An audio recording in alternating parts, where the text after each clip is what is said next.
Happy Friday, everybody. You're listening to the Entrepreneurial Web. We're going live from Midtown Manhattan. Happy Valentine's Day. If you got a loved one, grab them, bring them close. I love it. Craig even, he brought me a Valentine. Craig even knew the dance. He did the little dance. David Medina. Okay, on the way. What's up? So, happy Valentine's Day, everybody. We're going to start with the message of the day. I quote this gentleman often, and I ask most people, you and I haven't had this conversation yet. Mm-hmm. Do you know who Gary Vaynerchuk is? Of course. Of course. Okay. Yes. If he would be my Valentine. Yeah. This is a good one. You're not lazy. You just don't love what you do. Ooh. He tells it straight. It doesn't have to be a long, elaborate one. And we'll come back to why I chose that for you today. Okay. Besides that, you're one of my dojo husbands. Oh, thank you. There's lots of love. What up? And the heart reappears. We're gonna do that a lot today. I will really tie this in because of something you said early on, like at that focus group that we did at Della.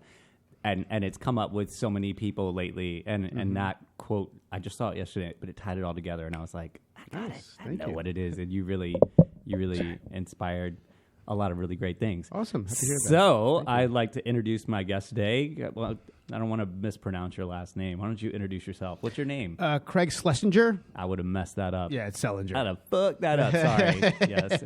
My husband, I don't even know his last name. My dojo husband. Yeah. Yes. Jeremiah has seen me practically in tights, so at this point, it doesn't matter what my skinny, last name is. And I fantasize even it's further. Intimate. It's hot. It's very hot. And you're from Long Island, is that right? Long Island, Massapequa Park. Nice. Yeah. Cool. Yeah. Awesome. And now you reside in Brooklyn. Yeah, we live in Windsor Terrace. We're like a few blocks away. We pass each other every morning. We drop off. Jeremiah drops off his middle child. I drop off my oldest. And get the high five action going on. Get the juices going. He's got some little sprinters, too. Some mini Carl Lewis's. It's no joke. Yes. And prior to, actually, I'll admit this live because it's Valentine's Day and we're professing our love for each other. Before the heart comes back out, before you came to that focus group, I just thought you were just like a neighborhood weirdo. Really? That I got to beat up on in the dojo. Really? That's so funny. And then you exposed yourself to me in a new way, and I was like, I think I love him. Oh, thank you. Interesting. We'll talk more about that later. Yeah, we will talk more about that. So why don't you tell people what you do? What puts you in the hot seat? In the hot seat? Yeah. So what do I do? Besides follow me around and creep and peek in my windows. You got to keep yourself busy. So what do I do? So it's interesting. So the whole entrepreneur thing, I label that myself because of you. So here's more love. This is great. So at Della, at Jeremiah's restaurant, he had a really cool event where it was a bunch of local entrepreneurs. We got together, had a great conversation. Awesome food, by the way. And no, it was really good. Don't forget to tell them the address. Oh my God, I'm kidding. Say hi to Jamie. Jamie, what's up? So at that point, I kind of like finally labeled myself as an entrepreneur. I'm now 41, and it took me about 40 years to do so. Before that, which I still am, I'm a licensed speech language pathologist. You're still an entrepreneur? You're still 41? What are you saying? Yes. You still love me? That will always be there. And for those that are just listening, you're missing all the great. There's so many hearts. It's Valentine's Day. 2020. Go ahead. All right, continue. Yeah, so I'm a speech language pathologist. I'm a learning specialist. I'm a father of two, Windsor Terrace resident, an entrepreneur. And those are some of my labels. What's your business? What's the name of your business? So I have two businesses. One is called Brooklyn Letters, which is a speech language pathology, and there is some tutoring involved with that. And then the other company is called Temba Tutors, which is all tutoring. And gotcha. Yeah.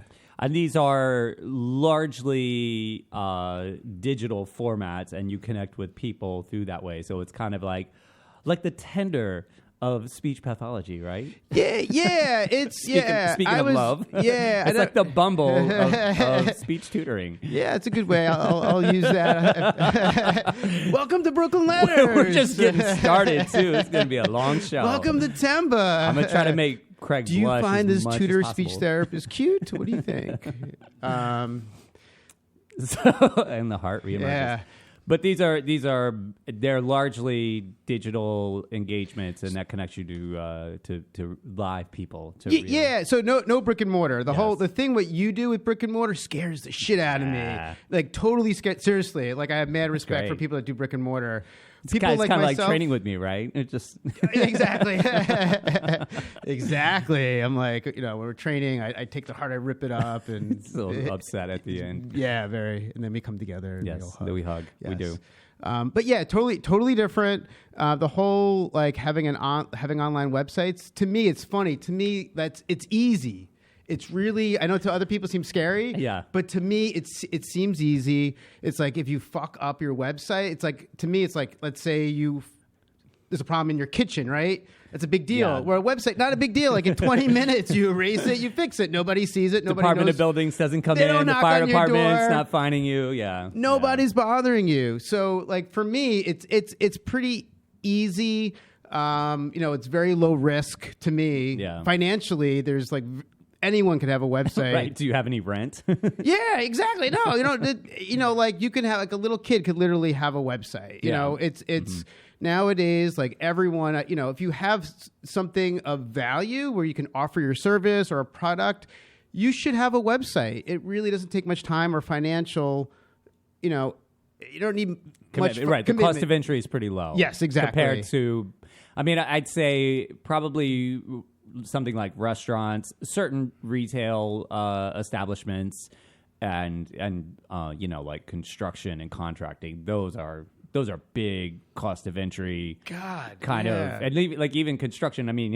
You're making brick and mortar. You're not necessarily brick and mortar because like a lot of guys don't even have offices anymore. But you're making it, and it's still like all those headaches and that crazy stuff is there. I would crumble. I would. No, I would. I say that, but I would. I'd be tapping out like. Yeah, I was gonna say day zero. You haven't cried from my jujitsu hold, so you might make it. Well, it's been a while. Jeremiah, he was injured for a little bit, so we'll be back at it. We're back. I can't wait. So yeah, there's the resilience that comes with that, and I really think I would love, like, my fantasy would to have like a training camp, not even like an internship. This would be like your college. Like, forget going to paying all that money to go to school. Real life stuff. Instead, it's real life stuff. Come work for me between retail and service, and I'm not talking about permanently. I'm talking about 6 months to a year. Really learn the ropes, learn how to interact with people, learn like what's behind the scenes, what does it really take, ask all the questions, learn what it takes to start something like that up, and then go do your own thing. And if it happens to be digital, you have the resilience, you've got the thick skin, but you've also got, hopefully you leave with a sense of gratitude. Like, this is not that bad. I have no real room to complain because there's not running water, there's not fire, there's not the potential for like, sheetrock to fall out of the ceiling. Like you said, it's a digital hiccup here and there. No, and that business model is great because I think a lot of people are scared to make that leap. And I think just people like structure and organization. There is no structure. Well, no. There is no structure, but you are creating. A bit of structure, and I understand what you're saying. That when you run a business, it's like martial arts. Like Professor Carroll's always saying, we're making order out of chaos. Yes. And for the longest time, I thought I loved chaos. Because I always went into these chaotic situations. I loved busy restaurants because it's chaos. It's total disorder, and I always thought that's what I wanted. And he was the one who pointed out to me like a year ago, and he was like, "I think you actually like order." Interesting. And that's why you're. And I was like, interesting. I was like, you're right. My sock drawer is impeccable. I do. I love to make order out of chaos, and I realized at that point why I get into so many different things is because once I make order out of something and it's running smoothly, I'm bored, and I'm like, no. You drop the mic, and you're like, I'm like, I got to go find some more chaos, only to make order out of it. So that was a really revealing situation for me. And I think it's important for entrepreneurs in particular, but any kind of business owner or somebody that wants to, if you're a freelancer or whatever, that's the best perspective, I think, is to keep in mind, just wake up every day expecting chaos and try to make some order out of it. Pat yourself on the back for your accomplishments, like be a good finder, another martial arts value. And don't sweat the failures. If you want to. But that's also really good life advice, right? Exactly. Like, let's talk about parenting, right? You've got a little one, you've got 3 kids, but like when you have a baby and they're really young, it's fucking chaotic. Yeah. And I think parents need to just lower their expectations. They, particularly when you have your first child. Did you see the interview that I did a distance interview with a guy? I posted it to Instagram. Oh yeah, this was just a couple of weeks ago, and he was a younger guy, and he posted something about he wanted to purge all of his baggage and negativity before having kids, and I just laughed in the comments. A parent just, and he was like, oh, do you have some input on that? And I just said something. I was like, they'll help you get rid of it. And he was like, would you like to be on a interview? And no I was way. like, yeah, sure. So that's great. It was probably only like 15 minutes, Let's check that out. It was I was in rare form that day, and the kids were all around me. I did it from the apartment, but it was video. And for the closing statement, he was like, what's the last thing, you want to say to parents or potential parents? And I was just like, exactly what you said. You're just like, don't. And this was like the weekend after Kobe Bryant crashed and everything. And I was just, I mentioned that. I was like, you just never know. Like, forget about all of your expectations, all the things you think you want. You have no idea what the future holds. Most importantly, is just like enjoy the moment and enjoy the fact that you got this person that loves. Back to the love. Oh, look, Nancy's here. Chico's here. That's Charlie. Oh, Chico. Charlie. I saw Charlie at the co-op yesterday, 2 days ago. Windsor Terrace or Park Slope? Oh, sorry, Park Slope. Yeah, no, sorry. No, I'm kidding. Sorry, Charlie. I didn't mean to get you in trouble. No, it's okay. I'm teasing. But yeah, just definitely, and you got this little person that just like adores you for the most part. I got one. I'm not sure. Kidding. And just to enjoy that moment and just really, again, it comes down to forgetting, if you have a business and you have all these expectations for it, like monetarily, what success looks like, all that stuff, and you go in that way and you're unwavering in that, coming back to martial arts, just being able to be in the moment and like, oh, I would love to get this armbar on you, but you're not letting that happen. But the setup for that could lead to something else really good, which is usually what happens when you and I train together. Yes. I'm really good at escaping the armbar. I act like I'm out, and then that's what you think. People are like, get caught. We'll see. Like, whoa. We'll see. We'll see what happens. Anyways. And I think parenting there's really great advice in that as well. It's just with your kids, sure, you want them as your business and yourself in life. You have these expectations, you have these goals. But if you're steadfast and hard on like the actual finite vision, you could really miss a lot of nuance and some great opportunity and piss a lot of people off along the way. Of course. Just seems like failure. There's a higher rate of failure that way, where if you just like decompress a little bit and enjoy what's happening. You have to be grounded with all of your endeavors. Whatever you do, it always boils down to being grounded. And like, how do you find that? That's hard. Absolutely. That's hard. Yeah. Cool. No. Well, we're gonna pontificate on that for a moment and maybe hug. A little more. It's Valentine's Day. I might choke him. We'll be back in a few. You're listening to the Entrepreneurial Web.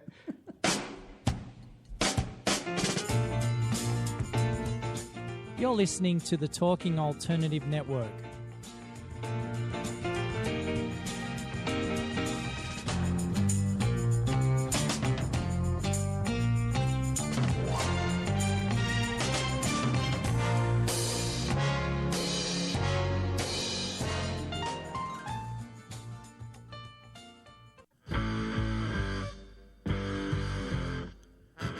Do you run or are ready to open your own business? Hi, I'm Jeremiah Fox. I've been operating and opening small business for the last 25 years, and I'm the host of the new show, The Entrepreneurial Web. Tune in every Friday at noon Eastern Time for insights and stories on the nuances of running small business right here on Fridays at noon, talkradio.nyc.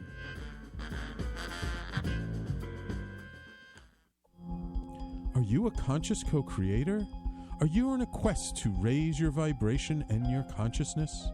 I'm Sam Leibowitz, your conscious consultant, and on my show, The Conscious Consultant Hour, Awakening Humanity, we will touch upon all these topics and more. Listen live at our new time on Thursdays at 12 noon Eastern Time. That's The Conscious Consultant Hour, Awakening Humanity, Thursdays 12 noon on talkradio.nyc.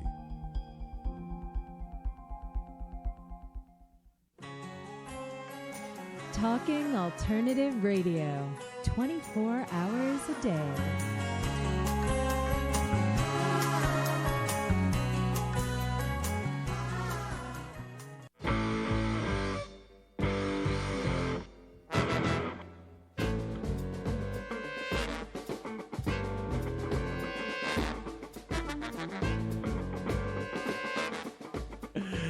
And we're back. You're listening to the Entrepreneurial Web. Once again, I'm your host, Jeremiah Fox. We're airing live from New York City, Midtown, with my guest, Craig Selinger. Selinger.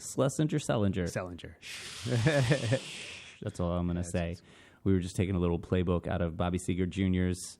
I can still see the crumbs from all the food he had here. When he was that like a month ago? The donuts? No, I still haven't cleaned up after. That was a while ago. That was a while ago. Yeah, more than so let's get back to talking about how you got into what your businesses are, Sure. and then we'll kind of draw that because I think that really led into our interaction that put you in the hot seat. Again, besides my just complete adoration for you. How did you get started in speech pathology? Did you go to school for this? Are you educated? Yeah, so I'm actually shocking. Yeah, I know, right? No, so I'm an example that actually education worked. I'm one of those rare examples where it actually worked out. Keep telling yourself that. The money that I spent, my parents spent, and the loans we took out worked out. Nice. So actually, I'm going to back up a little bit if that's okay. Back it up. So I think I started my first company when I was 10, Nice. and it was called Jack for Jeff, Eric, and Craig. And Jeff and Eric were my boys from back in the day, and we did snow removal. Massapequa Park. and I think somewhere I still have like a flyer, like a handwritten flyer. You got some outstanding invoices. Oh man, it's like that paid for my college with the late invoices and the interest made. So now I know jiu-jitsu, like it's some enforcement. It helps. So we did, we would, when it would snow, we would just like knock on people's doors, shovel snow. We made money. And I think it's on it. Like back then it was like, I realized, I hate to say this, I'm not a superficial guy, but I had money, and it was just like, I'm 10, I got like, what am I gonna do with the money? So like cash. So like Gary V, I was super into baseball cards. I was scared to sell them. Instead, I thought they were stocks. So sure. And we got fucked. I mean, everyone that collected baseball cards got fucked. Yeah. So I still have my baseball card collection, and I thought that was gonna pay for college, and did not at all. But if you still had it now, I still have it. Oh, well, it's worth even less. I am not joking. When was the last time you checked? Because like a year ago. No, look now, because I think lately things have kind of turned You up a little serious? bit. That's what I heard. I don't know who you're talking to. Ken Griffey Jr.? Well, Is he Gary V texting be you? talking about it, but yeah, I'll check it out. That's funny. I was on the opposite end of the spectrum. I used to steal baseball cards. No. Oh yeah, you told me that crazy story. I got arrested. This is a crazy story. I got arrested when I was 14 for This is a crazy stealing story. $2,000 worth of baseball cards and paraphernalia, including some like major old school Yankee rookie cards and stuff. And it was So insane. what? I hate to bring it, but seriously, what was going on in your mind as a 14-year-old Jeremiah? I was high. Yeah, You're just high. Yeah, we were out running around causing trouble. That was Okay. like that was about a 25-year segment of my life. Wow. and half the time I did good and like ran businesses, and the other half I caused a lot of trouble and did some dumb shit.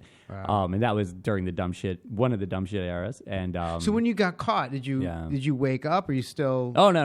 No, you kept going. No. I mean, I stopped stealing baseball cards. Okay, I was like, let's move on to something else. Oh, I started selling man. weed instead. Okay. But yeah, continued illegal activity. But Wow. that was my last foray into baseball cards. But Got I had it. collected prior, probably starting at like 8 years old. And that was like a really hot time when like. Did you do baseball or did you do other sports? I mean, I did all sports, You did all sports? but baseball cards were like that was the jam. Like same with football me. cards Yeah. and basketball cards and stuff didn't have the same allure. This was like Don Mattingly rookie era, Jose Canseco, Mark McGuire. Those cards were worth ridiculous money at the time, and I was like, the Mark McGuire USA card was like, Jose Canseco 86. Yep. It wasn't just the tops; it was like a special edition, like a tops. Yeah. And Fleer. And Fleer came out. There was another one I can't remember, but they were all hot items, and there was my grandfather owned this little like 5-unit shopping strip, and he had baseball cards. One of his tenants was a baseball cards shop, and Nice. I used to go just hang out in there. That was and just, probably like, the best. fantasize over it. Yeah. And then it was funny because I was just like a little kid. I was like 8 or 9, and I was like Yeah. plotting how I would steal them. Oh my God. Because they were too expensive for me to buy. So you would actually look at them, and then there could be a way for me to actually steal this. And I never did it there, but the opportunity badass. came, and Really? my buddies and I hopped on it, and we got caught, and Wow. crash and burn. Interesting.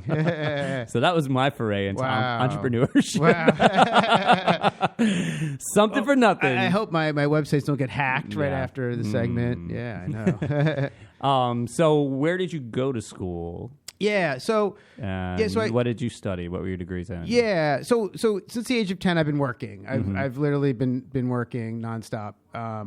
So at age 10, I had between 10 and college, I just had like a lot of random jobs, which is really important because a lot of these jobs sucked, and it's great. It's great to have shitty jobs, right? Absolutely. And when I had these shitty jobs, I still had fun. Like I knew, I'm like, fortunately, I had the mentality where like I'm not going to be a busboy for the rest of my life, but. There you go. I'll be bussing tables tonight. And I was in the food industry from like 15 through college, and so it paved the way for me to make money and learn how to save money and learn what you didn't want to do. Yeah, no, which is often more important than yes. There's so much pressure on young people today, and it's like, what are you going to do? What are you going to do? And they're like, I don't know, and they freeze up, and I'm like, forget that. Like, just go get a job. And don't worry about if you hate it. Don't worry if you're gone in 6 weeks or 6 months. It doesn't matter. If you don't know what you want to do, know what you don't want to do. Know what absolutely I do not want to do that, and I got the T-shirt to prove it, and then move on. You know, I think that's really important. Yeah, it's all about experiences create opportunities, right? And you can't have the mindset where I'm only going to take advantage of positive, great. You know, you shouldn't steal cards. You know, you shouldn't do anything that's high risk. Don't judge. I know. I'm getting a little judgy here. I might steal yours. You just told me you still got your collection. I'm going to move my wallet. I know where you back live. of my pants. But Tim's watching, so Tim could. Right, Tim, you'll help me out. Tim's going to help me pick your lock. True. Now I'm in deep. You know what? I got to watch what I say. You've said fuck like 10 times already. I guess. I know. I don't know this why. one's already I was marked getting as polite. explicit. I'm like, my parents watching.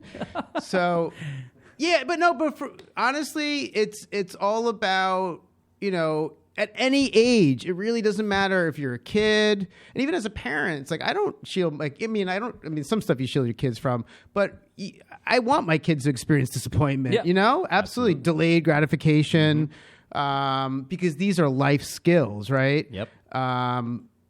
And so anyway, going to college, what happened was my first week at college, University of Wisconsin-Madison. I grew up on Long Island. I had so people don't know this. People think cows you thought and you were going to farms. make a lot of money shoveling snow. I know. I'm like, exactly. I'm like, snow. Man, that's rough. So what people don't know, Madison's an awesome city. So it's the city of Madison is the capital city in Wisconsin, and it's on an isthmus, which is a piece of land, 2 beautiful lakes. Super liberal, progressive city, awesome art scene, music scene. It's just cold as shit. But other than that, I loved it. I was there for undergrad. I was there for my master's, and then my first week at UW. Go Badgers, by the way. Josh Filipowski, if you're listening, and all my Badger friends. So first week. It's like welcome week before school started. I go to my first bar and I have a fake ID, and I'm like pumped. So Josh and I go to this fake bar, go to a bar with the fake IDs, and like an hour in, the cops come in. So we go to the back of the bar, and at the time I'm like 18. I look like I'm 15. And so I'm like, the cops won't see me. I'm like in the back, like minding my business. Next thing, like they tap me on the shoulder. Can we see your ID? So I got nailed with the ticket, and I barely had the money to pay the ticket. So it was actually an opportunity to get a job. And I knew I was going to get a job at some point, but not right away. I figured maybe I can. How did you get out of this ticket? How did I get it? So I started. What are you about to tell us? So Josh and I started an insurance company where we knocked on everyone's door in our dorm. And if you put in $1, we'd put your name on a list. So if you got a ticket, everyone on the list would contribute $1. It's like an insurance policy to help pay your ticket. That paid for almost half of our tickets. I think they'd call that a racket. Whatever you want to call it. It's $1. Your last name doesn't end in a vowel. What's that? I missed that. Sam got it. I didn't hear what he said. I'll just let that one fly. So then I landed a job at the Langdon, which was our dorm, the cafeteria. And I worked there freshman year and sophomore year. And so I went to UW Wisconsin, and then I knew going in that I was a science math guy. My mom was a teacher in East New York. And I was a camp counselor. I like being around kids. I wanted to do something with teaching, but I didn't want to be a teacher. I didn't want to be like a psychologist. Right. So I just took like a random course. It was like a 4 p.m. class on Wednesday. I'm like, this is great. I don't have to wake up early. And it just blew my mind. It was called Introduction to Communicative Disorders, and it was the science of communication and actually learning. And it was one of those things where it punched me in the face. And it was like the aha moment. Yeah. I'm like, I love this stuff. Like, this is great. And I dug it. Where's the heart? Oh, yeah, right here.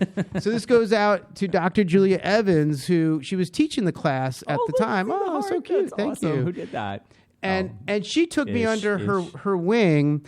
And so I had an opportunity. It was an opportunity, and I jumped on it. So if I see like your arms flailing, I jumped at it. Yeah. And I took full advantage. And that led to other opportunities where I then got introduced to Dr. Seth Pollack. Thank you, Dr. Seth Pollack.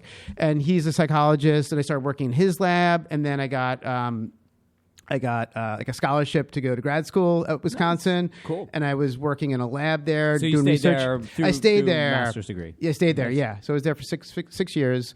And that led me to become a licensed speech language pathologist. Once I graduated, I moved to New York, and then I landed my first job. Wait, you were working for somebody else? Yeah. I wasn't working for myself. But the same in that same field you were doing. Yeah, I was a licensed. Yeah. So when I moved to New York City in 2003, I worked for an early intervention company called CHIP. And we work mostly with kids, babies and toddlers. And a lot of these kids had autism. So we go to homes, work with these kids, work with families. It was a school in Queens for kids on the autism spectrum. So we'd work with kids at the school. So it's kind of like half the day I was at homes helping families. And then I'd work at the school doing speech language therapy with these young kids, mostly with these kids with autism. Gotcha. Yeah. And then from there, I worked at Mount Sinai Hospital, at Therapeutic Nursery, working with East Harlem families, which was like an amazing opportunity. And then I started doing picking up some work, the Department of Ed, working with school-age children. And then I started getting into private. And then in 2009, I left Manhattan. I took a break. I actually travel a bit. Cool. And I went to Southeast Asia at the time for 3 months. And that's also, I think it's really important, is that for people to take breaks and just kind of take a step back. And it's really, you're talking to the wrong guy. I know. And anyway, sorry. Speaking of which, I still have the love. Though. We're going to take a break, though. Yeah. This one's forced on me, though. We'll be back in a few. You're listening to the Entrepreneurial Web.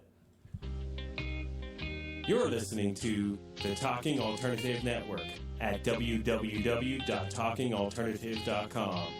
Now, broadcasting 24 hours a day. Talking Alternative.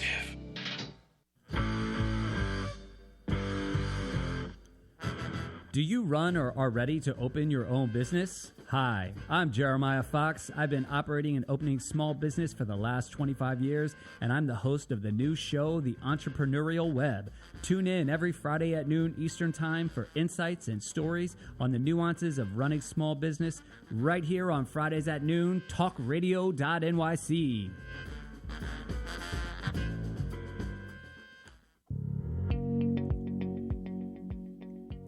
Do you love or are you intrigued about New York City and its neighborhoods?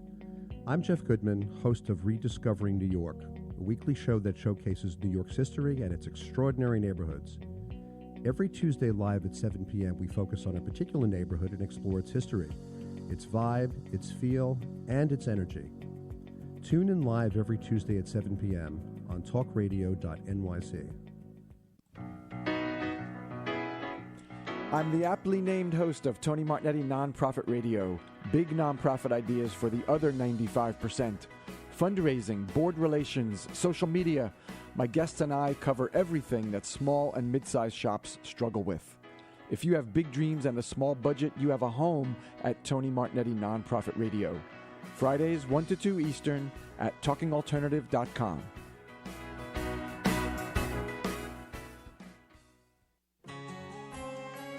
Talking Alternative Radio, 24 hours a day.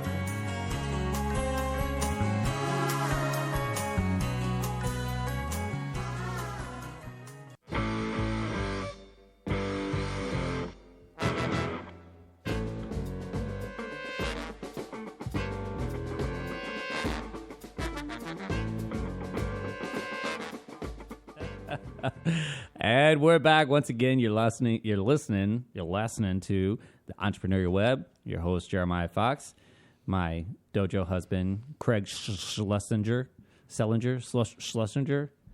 Again, we got to add a vowel to the end of that last name. Make you legit. Honey. If you're still listening, just wanted to give a shout out to Mauricio. What's up? John Altieri, how you doing? Kevin Mo. Kev Mo in the house. And who's your friend? Varuna and Jay from India. What up? Varuna and Jay from India. How's everybody? Hope you're still with us. So, you work for the... Sorry, my cord's tangled up here. You work for the Department of Ed. Yes. You were working with some companies. You were working with schools, mainly communication, speech pathology, working with a lot of kids with autism. Took a little break, did some traveling. And then at some point, you said you started to do some private. So you got a little taste of what it was like to do this on your own. What was the impetus for you just saying... I think I know. You work for the Department of Ed. You were like, oh, no, I'm kidding. What was your it wife, that really... Your wife knows. I know, right? Definitely. Patty knows. What really led you to say, okay, I'm going to take this chance because it's it's big. It's a lot going on there. Yeah, and I think what's also important is like being true to yourself and finding like... So when I went to grad school, I had an aha moment where I was like, wow, I love this stuff. I got to jump on it, pursue it. And also when you travel, it takes you out of your typical mindset and you kind of see things afar. So, and for whatever reason, I was about 30 years old when I hit up Southeast Asia, and I was like, I have to do something. I'm ready to do something that's more me, something that I'll like where my passion is, like what do I want to do kind of for the rest of my life. And at that point, again, I didn't envision my companies to be as big as they are now. Like I really had no idea. I just knew I was like, I'm going to work for myself. If I can hire a few people, that's great. But at least I have control where like you and I, like we don't want people telling us what to do. Not much. Not too much. And it's freedom. There's just you wake up every day and there's the offer of freedom. Yeah. What ends up happening is you trade a lot of freedom. Yes. And instead of being the boss of many, you become the subject of many. Yes. Because you if you do it properly, you have to be accountable to each and every person that supports you, whether they're your employee, customer, B2B agencies, like whatever. You know, it's a big time sacrifice. You might get to dictate your schedule, but yes, no, but about it. you are sacrificing. It's like entrepreneurs. My guess, like I know you. I don't know like a ton of entrepreneurs. It's like. Most people. I am the benchmark, by the way. You're what's that? I'm the benchmark. You are the benchmark. You are. You are. You've got so many things going on. I'm but kidding. What I wonder is like, let's say most people, they come home from work, they do their thing, they turn on Netflix. Like people, you and I, we're busting our asses, right? We don't have much Netflix time, right? Like once every 6 months. Yeah. After my surgery, I was like, oh, now I get to watch. This is what people are caught talking up about. on the Peaky Blinders. This is what binge watch. I've heard people binge, but what is that? Yeah. No time for that. You don't have time for that, and it's a big sacrifice. And it's not for everybody. I don't want that anyways. I mean, we already didn't own a television for 10 years prior to me getting into... okay, wow. Okay. It was already in our program, so it was pretty seamless for me. I think my family would probably enjoy it if I was home a little bit more. Sure, of course. But they also know if I was home a little bit more, I'd just be pissed and yelling at everybody because I'd be upset because I wasn't out hustling and stealing baseball cards. That's right. Wait, is there a TV in your home now? Or No, really? No. Wow. Patty and I have not owned a television in close to 20 years. That is amazing. I don't know any family that does no not have cable. That's amazing. Nothing. I mean, we have an iMac, so anytime we want, we can throw something on. But we we really keep it limited, and it's just like it's something that's amazing. not going to be utilized much. No, that's respect. Yeah, Calm down. respect. I mean, I got Yeah. the new iPhone. It's not like I can't watch whatever I want there. But That's just true. I But it's the literally, kids. It's the and at this kids. point, Yeah. and my kids have limited amount of screen yeah. time, Yeah. especially for dumb shit like that. Like Yeah. my kids engage and help me with social media. They edit photography. My oldest daughter is teaching another girl from the neighborhood how to use Premiere Rush, video editing software. But I spend too much time at this point creating. Like I'm constantly editing video, posting But what video. you realize is that there are so many opportunities during the day for you to learn and for your kids to learn, right? Yeah. Mm-hmm. And it's so easy to throw on the TV, throw on whatever, and your kids are missing, again, on opportunities, right? There are so many opportunities in life. And it's easy just to, stay away from these opportunities, just to chill, relax, which is fine. I have nothing against it. But some Right. people, there's Not a for me. grind. Like yeah, you said something Yeah. about breaks, and I was like, yeah, I just don't take Yeah. breaks. Because I'm just so eager to learn as much Yep. as possible, and there's so many things I just want to share. Sure. But that's the fuel that drives you, right? Yes. Yeah. So this is a really great segue into learning new things, into what the kind of the bomb you dropped, and this ties back into the quote of the week, the message of the week. So we did this focus group at my restaurant. This was back in November, and it was my first one. That was your first one? Yeah. I didn't realize that. I mean, Okay. I'd been doing little things like that, but this is the first one I was like, I'm just bringing people together. So I basically picked like 5 or 6 people from different industries that all either own or support an owner-operated kind of industry. And there was you, there was Serena, who dealt with social media for a major musical act. Right. There was Abby Polanca. She's a real estate agent and like top tier. There was Tim, who's super support for Think Coffee. They both, Serena and Tim, have been on the show. And then who was the JC was there. And then there was me. Yeah. Yep. And I was asking everybody like what were the things that really contributed to their business, and especially thinking in terms of your like personal brand. That was kind of one of the big questions. And then you dropped the SEO bomb on everybody, and everybody was like, "What the fuck is SEO? What is SEO? Look at that! It's like a heart. If you're not Kinda like a watching, if you're only listening, Look you at are that. missing out. This dude came with like Look at that. like pink even colored get straight. flashcards Oh with my heart God. SEOs with a heart. Yeah, look at that. So that really, and you scared. It's funny, you scared some people that night. I got I super scared some pumped. people? Yeah, What do you mean? definitely scared some people. People were like, "Oh, I don't deal with that. Oh no, I don't know about that." Which comes back to the Yeah. quote: "You're not lazy. You just don't love what you do." And when you said that, we had to do all this stuff for Della. Gary Vee said especially. that, not me, by the way. Right, Yeah. but what you said about SEOs and how important it was, and even though like my SEO, especially for like the website for Della is fine, it's okay. I could definitely like rework a couple things, and since then I've got a couple guys that are working on that, but it triggered into other areas where the same thing applies, and like I got totally pumped, and other people were like, "Oh, I don't do enough of that. Oh, I don't want to do that. I don't want to do that." And it's like, it's not that they're lazy. These are go-getters. They just don't love it. Of course. And like you and I, like when I sent you the Yep. thing on SMOs, Yeah, you were yeah, like, yeah. "Oh my God." Yeah, we were both like, exactly, we were yeah. so pumped about Yeah, it. It was a yeah. text message, but Yeah. man, the love was there. Yeah, The love yeah. was strong. Yeah. And like we stop on, I don't know how many times I've been late getting Yeah. home in the morning because you and I We stop on the stop street. by, We're yeah. just talking about like like- SEOs and Like, I got to get my youngest at his Yeah, yeah. daycare. I'm like, we're Right. talking about SEO and all But these that's other, like yeah. the people that love it are the ones who Yeah. it's not necessarily that the business owners are lazy. And I've talked to so many other business owners since then. So two things. Go for One, it. I'm going to drop to Quamber, who's been very instrumental with my websites and helping okay. me with SEO. So thank you, Quamber, by the way. That's a person, or It's a person. Okay. Yeah. He's one of my web designers, and he's helped me a lot with SEO as Gotcha. well. He's listening in as well. Oh, cool. I don't think on What's Facebook, but on the radio. Oh, gotcha. Yeah. So something like when Kobe died, obviously, like everyone was hit pretty hard by that. And so I was watching like on YouTube, like a lot of videos. So when he was talking about the Mamba, his philosophy with the Mamba. So with him, with all the various skills he had to learn in basketball, even like the tedious like stuff that even like professional NBA players like find boring and Right. wouldn't like, he would love it. He loved every element of it. And I'm not going to joke. Like, I don't love everything that I do. Right. But what I do is like you is that I make sure I try to learn it. Right.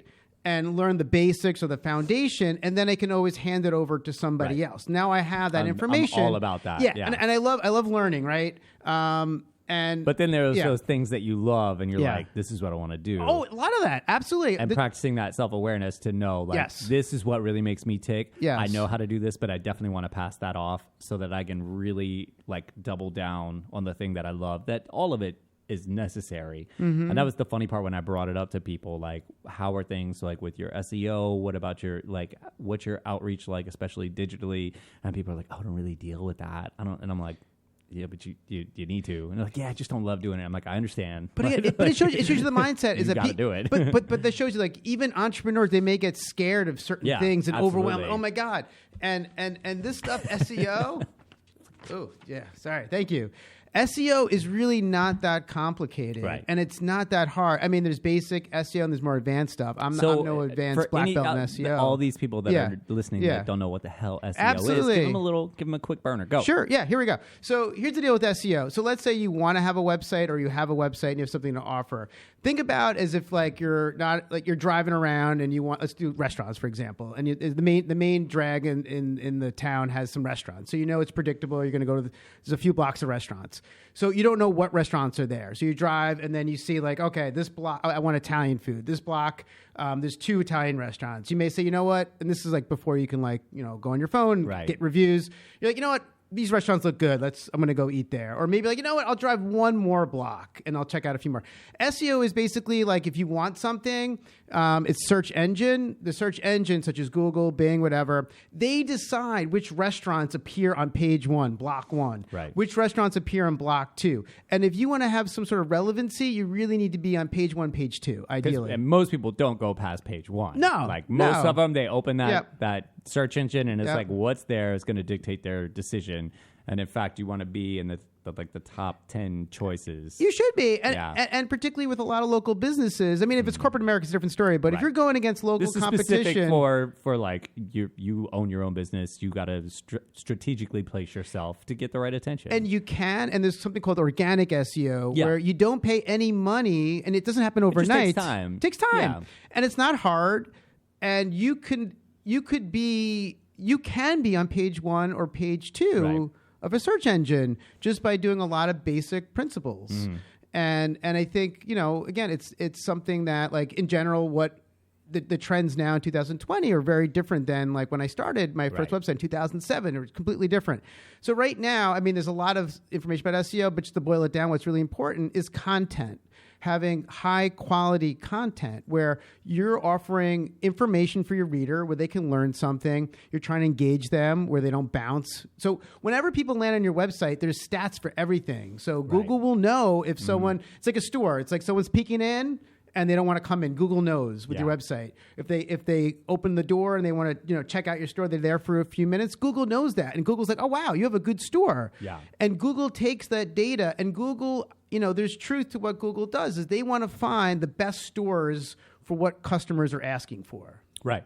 And social media operates much the same way. If you're on Facebook, you're on Instagram, Twitter, LinkedIn, it's about the interactions you have with people. If nobody's interacting with your content, if people just are not peeking or opening the door or like knocking or anything, you just don't get priority. But if you get engagement, if people are commenting, if people are, and not even liking, like is like the loose change as far as I'm concerned in terms of social media currency. If people are commenting, if people are sharing it, if people are saving the post or reposting it, those are big engagements. And it's the same with SEOs. It's a matter of how are people, what are the behavior patterns with it, and when people behave in a certain way that the algorithm finds positive. Absolutely, makes a big difference.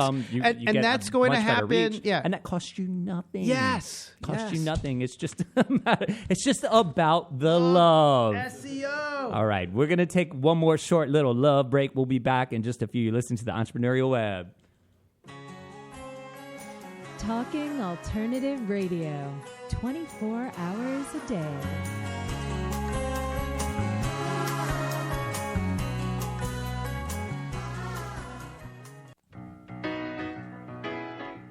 I'm the aptly named host of Tony Martignetti Nonprofit Radio, big nonprofit ideas for the other 95%.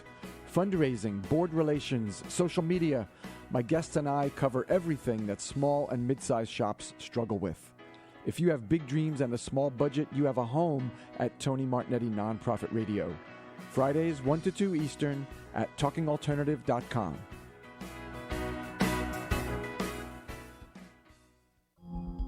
Are you a conscious co-creator? Are you on a quest to raise your vibration and your consciousness? I'm Sam Leibowitz, your conscious consultant, and on my show, The Conscious Consultant Hour, Awakening Humanity, we will touch upon all these topics and more. Listen live at our new time on Thursdays at 12 noon Eastern Time. That's The Conscious Consultant Hour, Awakening Humanity, Thursdays, 12 noon on talkradio.nyc.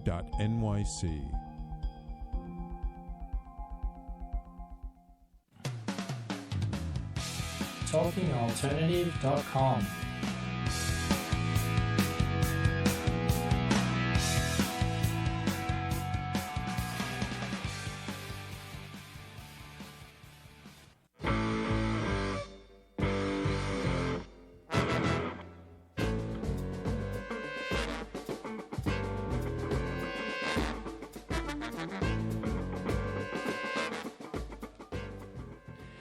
Welcome back, everybody. Happy Valentine's Day. We're showing some love here on the Entrepreneurial Web with my guest, Craig Selinger. Did I say it right? Selinger. God, Selinger. Damn it. You think I'd know my dojo husband's last name. No, that's how it goes in the world of martial arts. Quick shout out. What's up, Noreen? What's up, Mary Condi? What's up, Serena? We just talking about you. Were your ears burning? It was all good. Yes. I swear. This time it was good. And yeah, anyways. Back to showing yourself some love. And no, not that way, you freaks. Some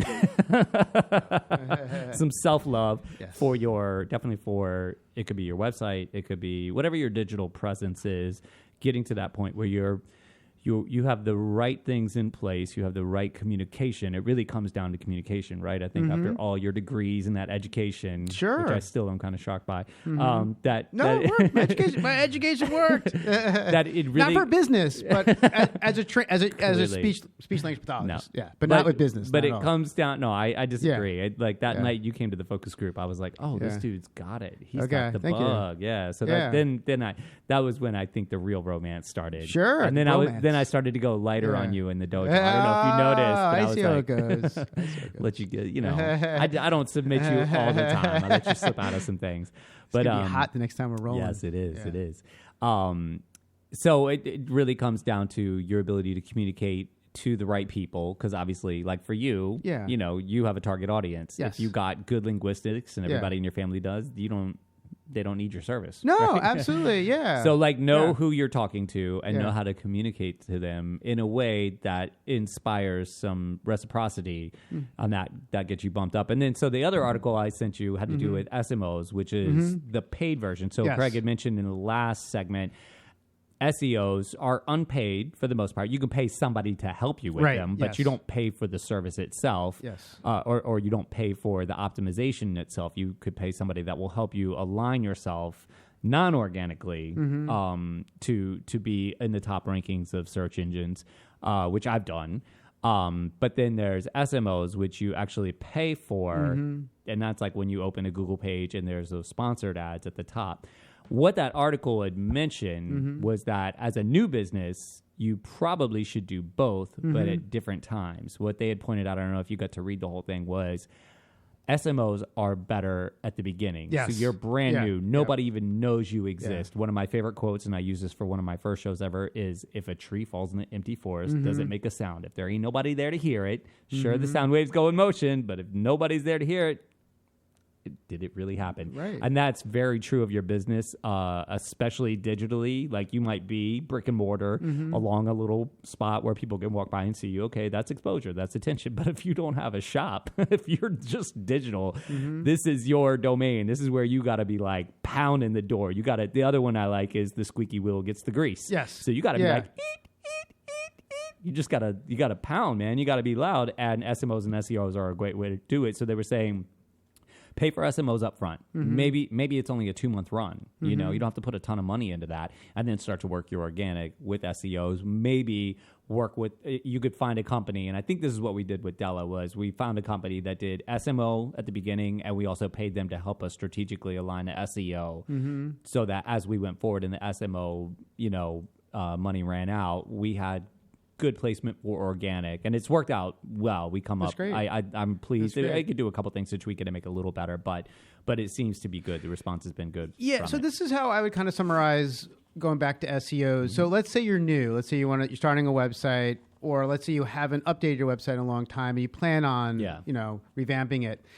The way with website design now is you have to think about it. I mean, you don't have to, but if you have a product or a service that can help customers, which is entrepreneurship. Yes, right. As a whole. You're not a sleaze bag and you're offering, right? Hi, Maria. Happy Valentine's Day. So if you have something to offer your customers and you have decent SEO over time, you'll do fine. Yeah. Honestly, you'll do fine. In terms of people being able, when people go to search for that service, especially geographically speaking. Absolutely. Google tries to make sense of it. So if you're in Brooklyn, they're not sending you a company going to that's lead in to more. Anchorage. It's going to lead to more opportunities. Yeah. How you convert it, that's a different story. Sure. But if you have a good product and you have decent SEO, it will definitely lead to opportunities. And Google reviews play into that as well. Yes. Like there's the a mathematical interactions. equation. Yeah. So that's with SEOs. Now, if you're doing paid advertisement, it's as you said, like,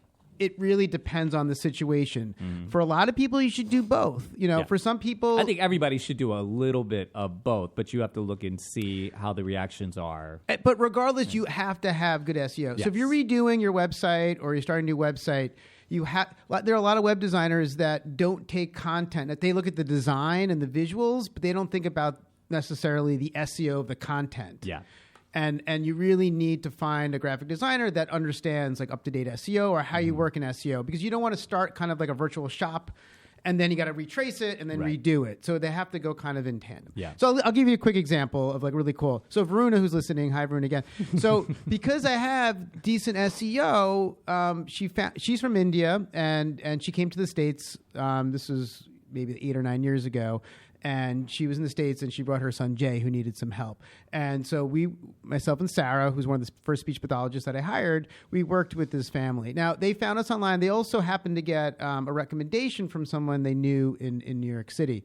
So that led to an opportunity. We met Varuna, and now we're like really good friends. Like, a few years later, she invited us to India, and we stayed with her family. Nice. She was back in New York this past summer, so we hung out. And again, that just it just led to an opportunity, right? So there's, in terms of SEO, there is no harm. There's really no. It's just time, putting in the time, and it will lead to. Guaranteed will lead your business to opportunities. Even if you're not in a business, let's say you're obsessed with snails, and you want to tell the world your passion. Here's the Gary Vee talking. Yes. You like Smurf hats? You can sell Smurf hats. Yeah.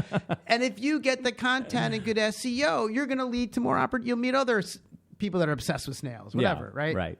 And I think it's important, again, to note that the same really, you could carry that over into your social media, which I think is it all carries over. Absolutely. Which is really important and not something you can neglect these days, especially like 150% if you're purely digital, but everybody needs it. I mean, if you're brick and mortar, if you're a service, whatever, if you're a restaurant, it doesn't matter. You still have to play in that stratus somehow, and that those same principles apply. Being like situating 100%. Your content the right way. If it means you hire somebody, even briefly, to help you understand what is relevant content today, and know that it'll change in a year. It might be a little different. Like right now, video is super hot. Yes. And video is hard. I've had to figure it out myself, and I've finally hired some people to help me with it a little bit. But for a little while, I was just doing it myself, and I was like, "Man, this is a grind." It's a lot of work. And I don't love it. I don't love it. I enjoy it. It was good to learn, but I don't love video editing.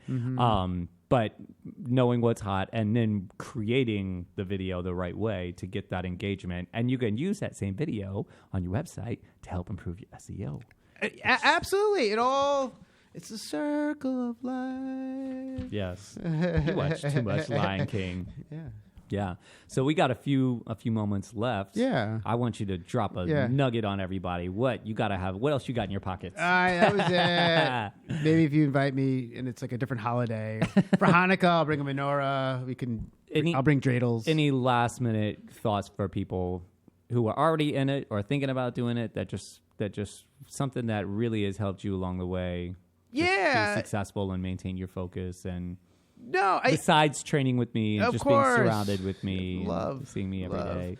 Yeah, no, at the end of the day, it's being true to yourself. It's kind of figuring out who you are, what your passion is, and creating opportunities. And when you have opportunities and something pops up, it's a really great experience. You jump on it, take advantage of it. If there's something bad that happens, it's a learning experience, right? So in life, it's all about getting out there, and the core of a really good website is SEO, which it's the grounding of SEO. And if you learn how to have the basics of SEO, and you can literally learn, like go on YouTube or read online, like literally in one day, you can become a beginner in SEO if you commit just to one day. And from there, if you commit to it and you use that to drive, your business, your passion, you'll do well and you'll create opportunities. And that's a really good starting point for people that don't have particularly the brick and mortar businesses. And if you do have brick and mortar, you should consider SEO. You shouldn't neglect it. You still need it. You still need it. Absolutely. Where can people find out information about your companies? Sure. You can go to brooklynletters.com or tempatutors.com. Very nice. And social media, you guys are... Yeah, a little bit. We're a little behind the curve. Catch up on that. We're a little slow on that. You got that. I was I was talking directly to you. No, I know. I'm just joking. We're a little behind with that. You're on it. We're on Facebook. We're not on Instagram. Well, I think you're on Instagram. Our businesses, I'm not on Instagram. You've only posted like 6 times in the last 3 years. It's really bad. But we're right now. I tagged you anyway. Oh, you did? Oh, thank you. We're time to go. We're on our way. We're going to do better. That's one of our I know goals, what you're doing for the rest of the day. Yes. Awesome. Well, thank you so much. That was awesome. Love. Show yourself some love. Show your business some love. Take a little bit of this advice. He's creeping me out. I will choke you. All right. I hope you all have a wonderful Valentine's Day. If you don't have somebody to love yourself. Have a great weekend, everybody. We'll check in with you next week. You listen to the Entrepreneurial Web.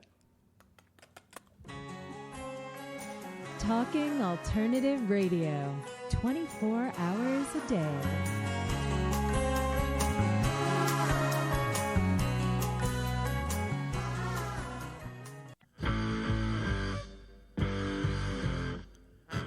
Do you run or are ready to open your own business? Hi, I'm Jeremiah Fox. I've been operating and opening small business for the last 25 years, and I'm the host of the new show, The Entrepreneurial Web.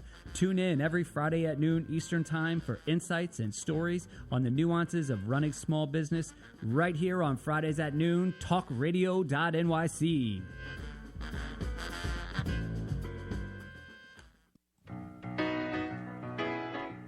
I'm the aptly named host of Tony Martignetti Nonprofit Radio.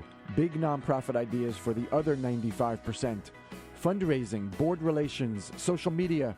My guests and I cover everything that small and mid-sized shops struggle with.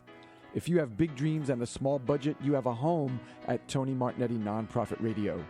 Fridays 1 to 2 Eastern at talkingalternative.com.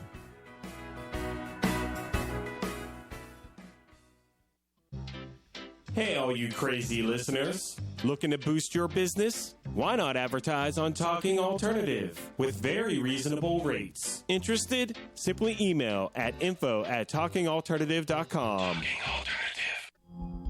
Are you a conscious co-creator? Are you on a quest to raise your vibration and your consciousness? I'm Sam Leibowitz, your conscious consultant, and on my show, The Conscious Consultant Hour, Awakening Humanity, we will touch upon all these topics and more. Listen live at our new time on Thursdays at 12 noon Eastern Time. That's The Conscious Consultant Hour, Awakening Humanity, Thursdays 12 noon on talkradio.nyc.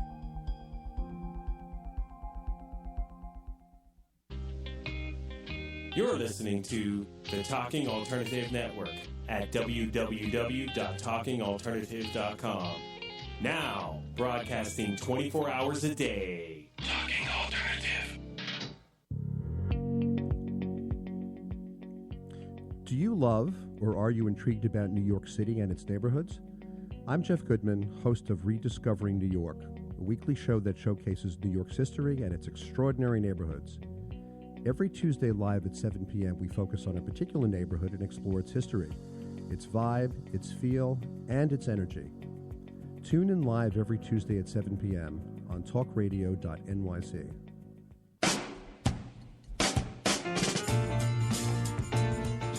You're listening to the Talking Alternative Network.